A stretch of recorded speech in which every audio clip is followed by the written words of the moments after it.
Welcome back to our channel, where we explore the most thrilling and complex developments in your favorite daytime dramas. Today is a fantastic and captivating day to unravel the webs of lies, power, and obsession that keep the city of Genoa in constant tension. Today, we'll be exploring a deeply compelling and psychologically compelling story, focusing on the dangerous clash of desperate motives and hidden conspiracies between Phyllis and Victor. So join us as we analyze the latest explosive encounters shaping the future of these iconic families. The atmosphere in Genoa City is currently suffocating under a thick blanket of paranoia and unspoken threats, primarily driven by the erratic and desperate maneuvers of a woman who feels her entire world slipping away into an abyss of uncertainty. Phyllis Summers, a historical master of manipulation and survival, finds herself navigating an incredibly treacherous psychological landscape that threatens to shatter her remaining grip on reality. Her intense, consuming obsession with the sudden and inexplicable disappearance of Matt Clark has overtaken her every waking thought, pushing her to the absolute brink of reason. Driven by a frantic need for answers and a deeply rooted, almost instinctual belief that the powerful Newman family is the architect of her current misery, she meticulously prepares to march directly into the lion's den. The Newman Ranch, a legendary fortress of corporate power and familial secrecy, stands as the ultimate battleground for a confrontation that has been brewing with toxic intensity since the very moment Matt vanished from her life without a single trace. Approaching the imposing, heavily guarded gates of the Newman estate, Phyllis meticulously constructs a deceptive facade designed to penetrate the formidable emotional defenses of the Newman patriarch. She intimately understands that a direct, aggressive assault on Victor Newman regarding the whereabouts of a known criminal would be instantly met with an impenetrable wall of silence and aristocratic disdain. Therefore, she cunningly weaponizes maternal concern, choosing to use her daughter, Summer Newman, as a psychological Trojan horse to gain entry into his inner sanctum. Her calculated strategy is to feign deep, overwhelming distress over Summer's emotional turmoil regarding Nick Newman's recent, highly publicized struggles with addiction. By presenting herself as a worried, heartbroken mother, seeking wise counsel or urgent intervention from the family patriarch, Phyllis hopes to temporarily disarm Victor, creating a fleeting vulnerability she can ruthlessly exploit to extract the hidden truth about Matt's location. This highly deceptive maneuver highlights the terrifying lengths to which she is willing to go, demonstrating her readiness to sacrifice the sanctity of her already fractured relationship with her daughter merely for the sake of uncovering a dark, sprawling conspiracy. However, the very moment Phyllis steps into the opulent, intimidating mahogany study of Victor Newman, her carefully constructed illusion begins to violently crumble under his piercing, analytical gaze.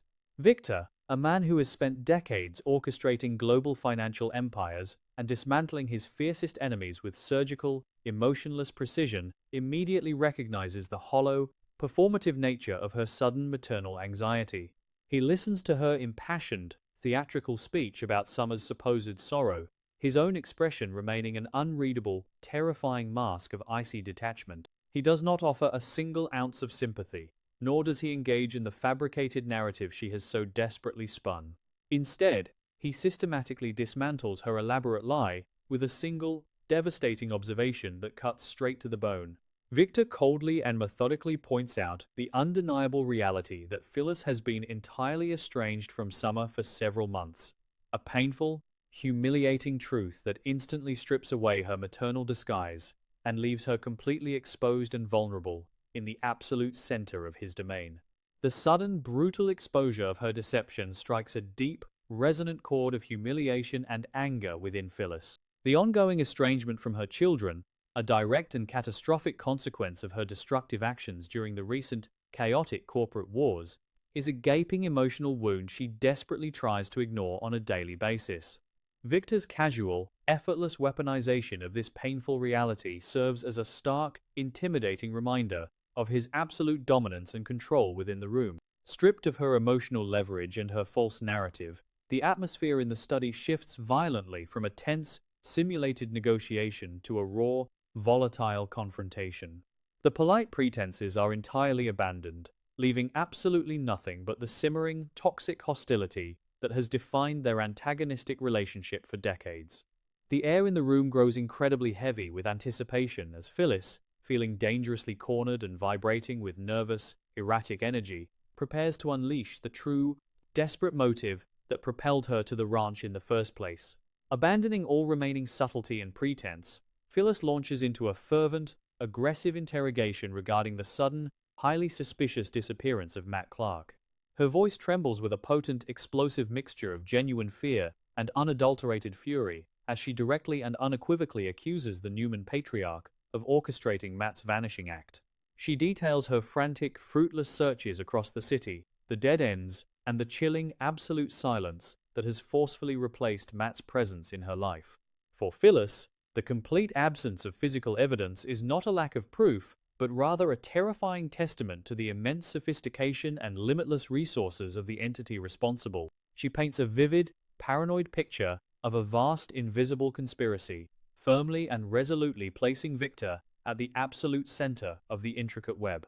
Her romantic obsession with Matt, a man whose dark, violent, and sociopathic history should naturally repel her, has instead become a desperate emotional anchor, and his sudden removal has triggered a primal, ferocious response that she directs entirely at the man sitting impassively behind the desk. To fiercely bolster her wild accusations, Phyllis begins to recite a damning, comprehensive litany of Victor's past transgressions, specifically focusing her attack on his well-documented, extensive history of illegal detentions and ruthless kidnappings. She forcefully reminds him of the numerous times he has operated entirely outside the boundaries of the law, holding formidable adversaries captive in secret locations to bend them to his iron will. She passionately argues that given his recent, undeniable track record of orchestrating elaborate disappearances to protect the fragile Newman legacy, the sudden abduction of Matt Clark fits perfectly and seamlessly into his established, draconian modus operandi. She paints him as a professional, remorseless architect of human vanishing acts, a man who views the law as a mere, inconvenient suggestion when it comes to neutralizing perceived threats to his family. Her accusations are sharp, relentless, and meticulously designed to provoke a confession, or at the very least, a fleeting flicker of guilt from the stoic, immovable billionaire. Despite the escalating intensity and volume of her verbal assault, Victor remains an impenetrable, monolithic fortress of calm. He absorbs her furious, tear-filled accusations without a single perceptible flinch, his demeanor radiating a quiet, terrifying, and absolute menace. He categorically and absolutely refuses to validate her claims, offering no confirmation, no denial, and absolutely no explanation regarding Matt's ultimate fate. His silence is a calculated, psychological weapon deliberately designed to amplify her spiraling paranoia and demonstrate his absolute, unyielding control over the situation. When Phyllis, pushed to the absolute edge of her sanity by his maddening indifference, threatens to involve the authorities and expose his alleged heinous crimes to the police, Victor does not cower or attempt to placate her. Instead, he leans dangerously into the threat, actively and mockingly encouraging her to make the call. He boldly challenges her to bring the full weight of the law down upon him, knowing full well that her frantic, unhinged accusations, completely devoid of concrete proof and centered around a known, dangerous criminal, would only serve to make her appear entirely unstable and delusional to the authorities.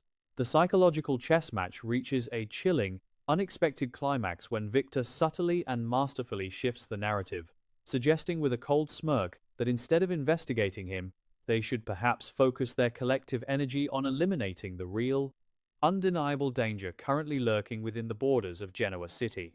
This veiled, highly ambiguous statement hangs heavily and ominously in the air, a masterful stroke of psychological manipulation that leaves Phyllis entirely off balance and deeply unsettled. Is he referring to Matt Clark's inherent, inescapable darkness and criminal nature? Is he hinting at a larger, unseen, and far more lethal threat that he is currently managing in the shadows of the city? Or is he subtly, terrifyingly implying that Phyllis herself, with her increasingly erratic behavior and dangerous, ill-advised alliances, has become a massive liability that urgently needs to be neutralized?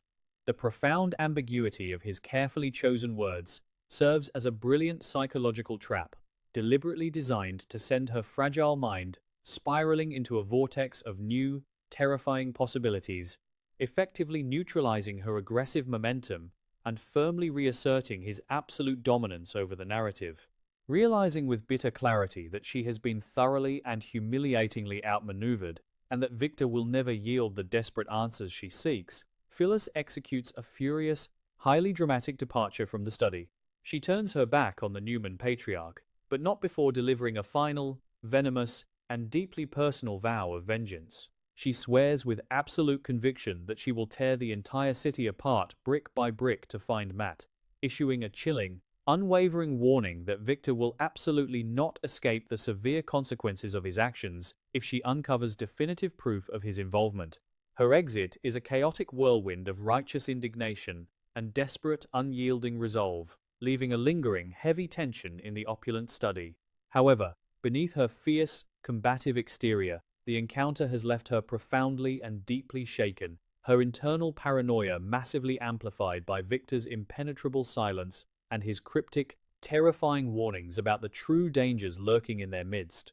Driven by a frantic, overwhelming need for validation and practical assistance, Phyllis finds herself navigating the isolating, unforgiving streets of Genoa City, coming to the harsh realization of how incredibly few allies she has left in her corner. Her long history of destructive choices, betrayals, and corporate espionage has systematically alienated her from the traditional power structures and the very people who once stood faithfully by her side. The desperate, burning need to uncover the absolute truth about Matt Clark forces her to seek out the one person she desperately hopes will still harbor a tiny shred of familial loyalty, despite the vast, seemingly unbridgeable emotional chasm she has selfishly created. She turns her intense focus to her son, Daniel Romalotti Jr., hoping against hope that the fundamental bond of blood will somehow override the deep-seated, entirely justified resentment he holds toward her. It is a massive, incredibly risky gamble, a true testament to her profound social isolation and the overwhelming, suffocating panic that consumes her as the dark mystery of Matt's disappearance continues to deepen. The resulting encounter between Phyllis and Daniel is immediately fraught with the heavy, suffocating weight of their fractured, painful history.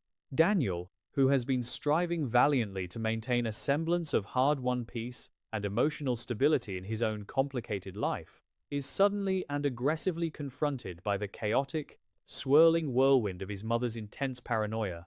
Phyllis unloads her frantic, convoluted theories, detailing her intense confrontation with Victor and her absolute, unshakable certainty that the Newman family has orchestrated Matt's illegal abduction. She desperately pleads for Daniel's help, hoping he will leverage his personal resources, his technological expertise, and his connections to assist her in her desperate, misguided crusade. However, instead of the unwavering, unconditional support she so desperately craves, she is met with a formidable wall of profound concern and rapidly rising horror as Daniel slowly processes the true, terrifying nature of her request and the catastrophic implications of her current romantic obsession. For Daniel, the shocking revelation that his mother is dedicating her life and risking her freedom to save Matt Clark triggers a deep, sickening, and profound realization. He is acutely and painfully aware of Matt's dark, intensely violent history and the catastrophic, lingering trauma the man has intentionally inflicted upon the residents of Genoa City, particularly his historical torment of the Newman family. The horrifying idea that his mother has formed an intimate, fiercely protective bond with a known, documented psychopath fills Daniel with an overwhelming, paralyzing sense of dread. He views Matt not as a helpless victim of Victor's machinations, but as a highly dangerous, predatory monster who has somehow managed to exploit and manipulate his mother's highly vulnerable psychological state. Daniel's worry instantly transcends the immediate mystery of the disappearance. It aggressively morphs into a profound, paralyzing terror for his mother's physical safety and the devastating, irreparable collateral damage her toxic association with a monster like Matt could inflict upon their entire family. As Daniel desperately attempts to process the terrifying, unacceptable reality of his mother's dangerous infatuation, a dark, incredibly dangerous and unresolved turning point looms ominously over Genoa City. Phyllis remains completely, tragically unaware that her desperate, fervent crusade is built on a foundation of lethal deception, and that Matt Clark is not a helpless, innocent victim, but a calculating, lethal threat currently locked securely inside a maximum security psychiatric ward, actively and maliciously plotting a violent, bloody escape alongside the highly unstable Patty Williams. Daniel is now caught in an impossible, agonizing dilemma, forced to choose between abandoning his mother to her self-destructive, paranoid delusions or stepping directly into the deadly crosshairs of a massive, unseen conspiracy to save her from a literal psychopath.